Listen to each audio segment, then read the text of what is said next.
Эненин күйүтү. Ал мезгилде Тажикан үй бүлөсү менен колхоздун малын багып, жазда жаздоодо, жайкысын жайлоодо, күз келери менен кар түшкөнгө чейин тоонун боорундагы күздөөдө кой багышар эле.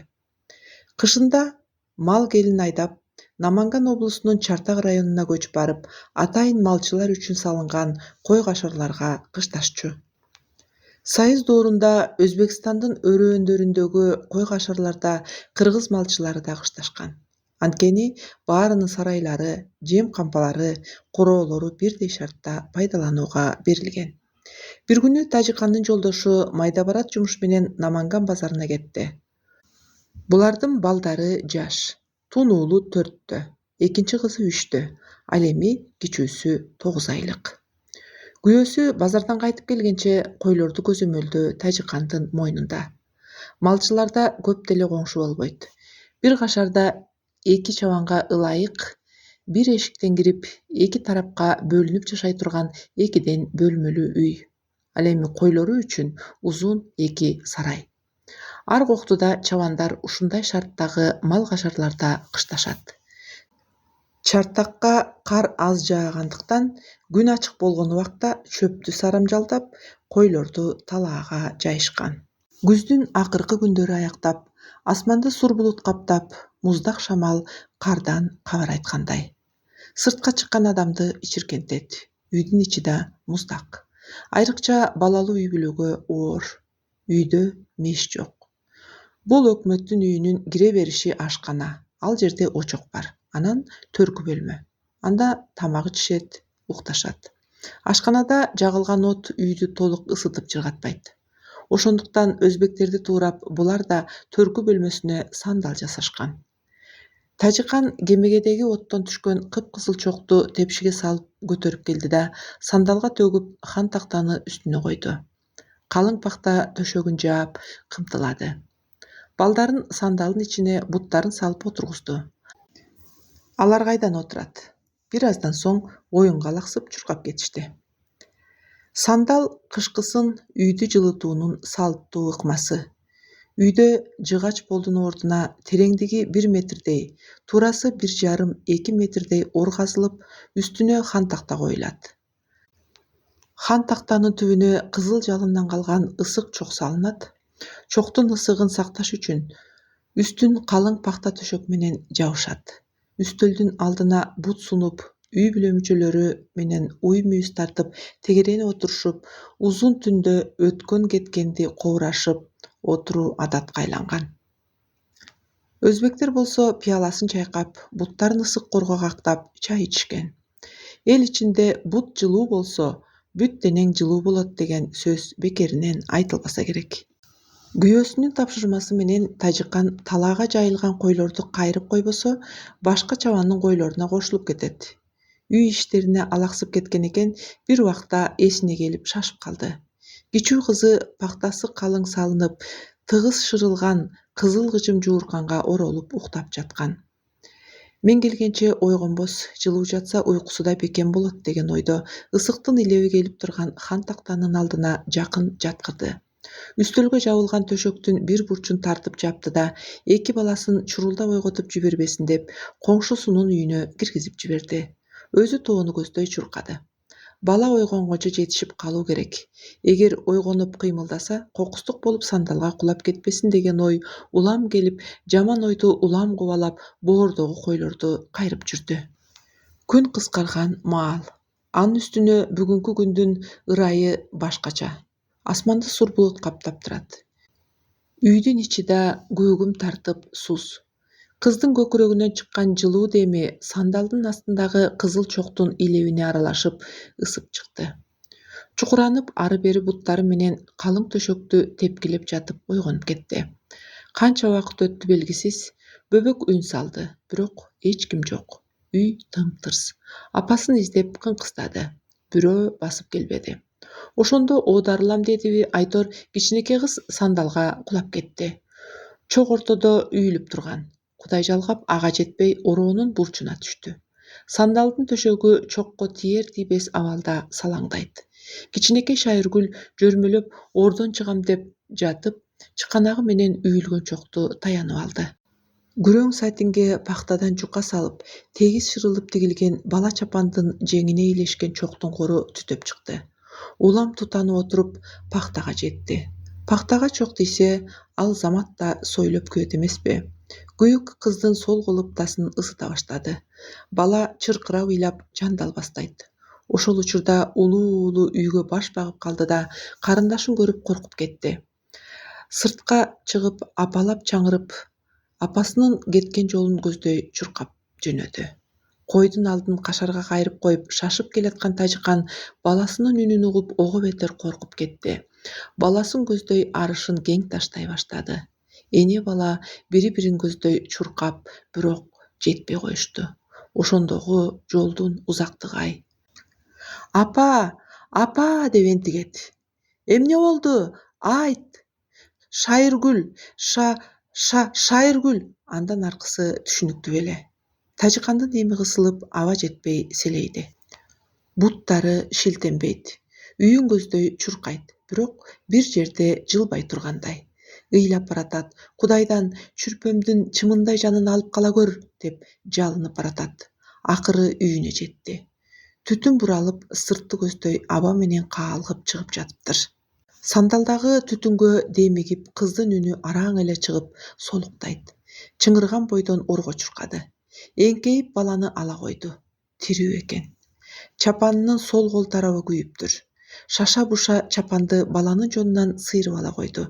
Чапан менен кошо колтугунан баштап чыканагына чейинки эти шылынып кетти. Ызы-чууну кулагы чалган коңшусу эмне болгонун түшүнбөй баш бакты. Анын артынан күйөөсү келип калды. Окуянын чоо жайын дароо түшүнгөн Жаркынбек мен азыр деп сыртка жүгүрдү. Кайра карбаластап кирип келди да, тиги күйгөн жерге уйдун жаңы богун жапса, ысыкты тартып алат дешчү беле? Деп суроо салды. Эч ким жооп бербеди. Тажыкандын жооп берүүгө чамасы жок эле. Кайра сыртка чуркады. Бат эле сарайдан күрөккө сузуп келген бокту колу менен илип алып жаба салды. Каңырсыган жыт айлананы каптап, баланын ыйы ого бетер күчөдү. Тажыкан ошондо эсине келип, эзилип турган кызыл этке ушул кантип болсун? Ого бетер ылжыратып салбадыңбы? Деп кайра муздак суу менен жууй баштады. Анан эмне коебуз? Деди күйөөсү суроолуу. Күйүктүн ысыгына чыдабаган наристе кулундай чыңырат. Аңгыча кошунасы сыртта илинген сүзмө баштыкты көтөрүп келип, баланын колтугуна баса калды. Муздак сүзмө күйгөн жерге жага түштүбү, бир аз тынч алгансыды. Ошентип ысыгын тарткандай болушту. Кыздын ыйы токтоду. Тажыкан кызын эмизип жатып, эми кийим кийгизсем жабышат го. Жалаң койсок үй суук, ооруп калат да. Эчкинин майынан бир аз эритип күйгөн жерге сыйпа, деди коңшу аял. Кийимдеринин сол жеңин алып сал. Ал мезгилде доктур деген райондун борборунда эле болбосо, айылга эч ким деле келбейт. А чабандардын короосун айтпай койсо да болот. Байкуш тоодогу малчылар доктурдан үмүт деле кылышпайт. Өздөрүнүн билген ыкмаларын жасап, эптеп айыгып алышат. Кызынын күйгөн колтугун айыктырам деп, кышы бою сууктун күнүндө Тажыкан да, кызы да көрбөгөн азапты көрүштү. Кыздын колтугу сол капталына жабышып, канаты ачылбаган балапандай болуп бүттү. Колун толук жогору көтөрө албайт. Ошонусуна да шүгүр, кызым байкуш чокко куйкаланып өлүп калса кантер элем, дейт Тажыкан. Бирок өзү менен күйөөсүн күнөөлөйт. Сенин коюңуңа кетпегенимде мындай каргаша болмок эмес. Кантейин? Жер муштап ыйлайт. Үшүсө деле муздак жерге калтырсам болбойт беле? Же өзүм менен көтөрүп кете берсемчи? Ушул кыз күйгөнчө өзүм күйсөмчү? Кызымдын менден акысы калбады. Мен эми түз эле тозокко түшөм го. Ушундай кыйсыпыр ойлор менен жашап жүрүп 3 жыл өтүптүр. Тажыкандар колхоздун коюн тапшырып, өз жерине биротоло көчүп кетишкен. Күйөөсү колхоздо иштейт, а кичинекей Шайыргүл 4кө чыгайын деп калган. Ал, апа, эмнеге менин колум башкача? Дейт. Апасы жооп таба албай тайсалдап. Сенин колуңа кийин шаардагы чоң доктурларга кулачын асманга жайып көрсөтүп, алып барып операция жасатабыз. Ошондо сенин колуң бардык адамдардын колундай болот. Ага чейин чыдап тур, дейт. Ага Шайыргүл башын ийкеп жооп бергени менен көздөрүндө түшүнбөгөн суроолор кала берет. Тажикандын колунда 6 айлык баласы бар эле. Кокусунан күйөөсү катуу ооруп калды. Көп жатпады. 1 айдай илкип басып жүрүп, акыры каза болду. Ооруп жүргөн маалында аталаш абасы: "Сенин өңүң карарып, арыктап кеттиң, суугуң ашып кеткендей, жаңы союлган койдун терисин ороп көрөлү", деп ой боюна койбой бул ыкманы да жасатты. Болбоду. Суугун чыгарабыз деп жылкынын этинен, чучугунан да беришти. Ошол күчтүү тамактар аны оңторду. Турбай төшөктө жатып калды. Акыры айлалары кеткенде ат арабага салып, таштак жолдо кылдыратып жарым күнчөлүк жол жүрүп райондун борборуна ооруканага барышты. Анализдин жыйынтыгы гепатит деп чыгарды. Анын үстүнө оорусу өтүшүп кетиптир, тура албай калды. Анан оору алып кетти. Тажикан 4 баласы, карыган кайынатасы, Төрөбөйт деп жеткирип берген кайын эжеси менен ыйлап сыктап кала беришти. Кайынатасы да карып калгандыктан сыртка араң кирип чыгат. Кайын эжеси абдан пейилдүү аял. Тажиканды инисинин өлүмүнө күнөөлөп, баскан турганынан кынтыктап, какшыктап, кагып силкип турат. Кайын эжеге деген сыйын кылып, анын орунсуз сөздөрүнө деле терикпейт, унчукпай кутулат. Бир күнү: "Менин иним өлбөйт эле. Жалгыз инимди жакшы карабай түбүнө жеттиң, кара жолтой", деди. "Чоң апа, кара жолтой деген эмне?" дейт Шайыргүл. "Кара жолтой деген жаман адам. Сенин энең кара жолтой, алгач сенин колуңду күйгүзүп, минтип сенек кылды, эми атаңдын башын жутту". "Жок, менин апам жакшы, ал кара жолтой эмес", деди Шайыргүл тыкылдап. "Ошол сенин жакшы апаң кыйын болсо, колуңду күйгүзбөй карабайт беле?" "Жок, апам айткан, менин колумду кийин чоң доктурларга апарып операция кылдыртат. Ошондо менин колум сонун болуп калат". "Кайдагы операция? Эч кандай операция болбойт. Апаң айта берет", деди алкынып. Шайыргүл күнөөсүз көздөрүн улам бардап, чоң апасынын албууттанган жүзүнө сестенип ончукпай калды. Кайын эжеси мүмкүн болушунча балдарына Тажиканды жаман көрсөткөнгө аракет жасайт. Тажикан ага терикпейт. Бул да болсо Кудайымдын бир берген пейили. Анын үстүнө баласыз болуп көңүлү жарым. Буга теңелбегеним дурус. Ач кулактан тынч кулак деп өзүн сооротот. Үйгө кирип аял, сыртка чыгып эркек болот. Айылда колхозчуларга ашпозчу, иштен келер замат тамак жасайт. Кайынатасы менен балдарынын курсагын тойгузат. Кайынатасы абдан акылдуу, токтоо, боорукер абышка. Айланып кагылып, жалгызымдан калган белектерим деп неберелерине жалынып турат. Келинине ыраазы. Ушул жылы жазга маал үзүкчүлүк элдин баарын каарыды. Бир күнү кошунасы: "Тажикан, Абдыбектин кампасында буудай бар экен. Элдин баары күздүк эгин жыйнаганда кайтарып беребиз деп алып жатышат. Мен ошого баратам. Ала турган болсоң жүр", деп калды. Рас болбодубу? Алам да. Албасам ушунчасынын курсагына ун деле калбады. Ырас айтпадыңбы? Деп жөнөп калды. 2 кап буудай алып келиптир. Кайынатасына: "Ата, Кудай буйруса эгин бышканга чейин жетип калат. Карасаңыз, аябай сонун буудай экен. Тим эле бадырайат". Айланайын. Жакшы болгон турбайбы? Сага Кудайым узун өмүр берсин. Балдарыңдын ыраатын көр. Сага ыраазымын.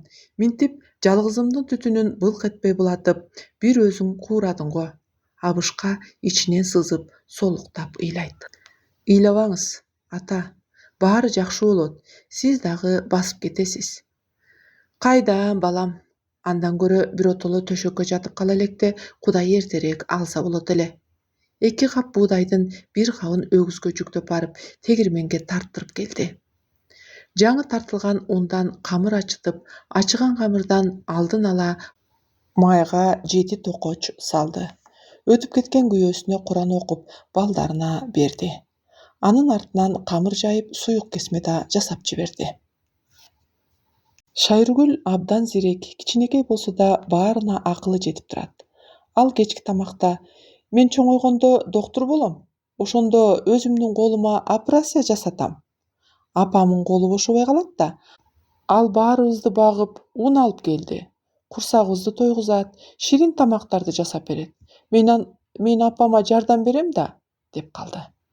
Чоң атасы: "О, айланайын акылыңан. Оюң оң болуп, тилегиңи Кудай берсин. Апаңарга силер жардамчы болбогондо анан", деп ичинен тынып калды. Сыягы жалгыз туягын дагы эстеди окшойт. Тажикан кызына карап: "Ушу кызым сук көз, суук сөздөн алыс болсо экен. Ылайым эле максатына жетсин. О, Кудай, өзүң асыра", деп тиленет. Ошол түнү үй ичи менен кусуп, иштери өтүп, таң атканча кыйналышты. Таңга маал бригадир чапкылап келип калды. "Ой, ким бар? Кечээги алган буудайыңарды жебегиле. Тиги шылуун камбачы уруктукка деп сактаган буудайды силерге саткан турбайбы? Тез өткөргүлө, жесеңер ууланасыңар". "Айылдын жарымы ансыз да ууланып, азыр ооруканада жатат", деди. Тажикандын эси чыгып кетти. "Ата, эми эмне кылдык? Биз үй ичибиз менен..." Отура калып ыйлап жиберди. Бригадир: "Анан эмне болдуңар?" "Түнү менен кыйналдык, айрыкча балдар кусуп чыгышты. Тез доктурга, балдарды арабага сал да тез чаап жөнө", деди да башкалардын үйлөрүнө чаап жөнөдү. Тажикан балдарын арабага салып ооруканага келди. Доктурлар болгон күчүн жумшап, ууланган балдардын ашказанын жууду. Ооруканадагы элдин баары дарыланган буудайдын айынан уулангандар экен. Айрыкча балдар оор болуптур. Тажикандын эки чоң баласы бир аз өзүнө келди, бирок Шайыргүл улам начарлап эсинен танып жатты.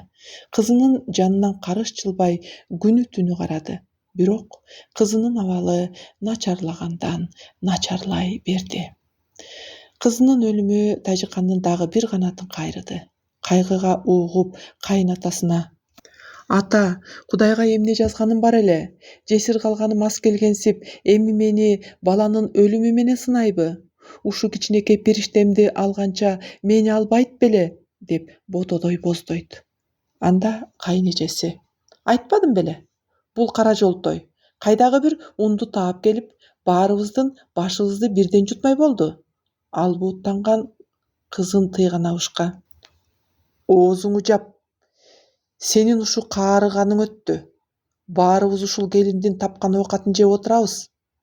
Дагы эмне арманың бар?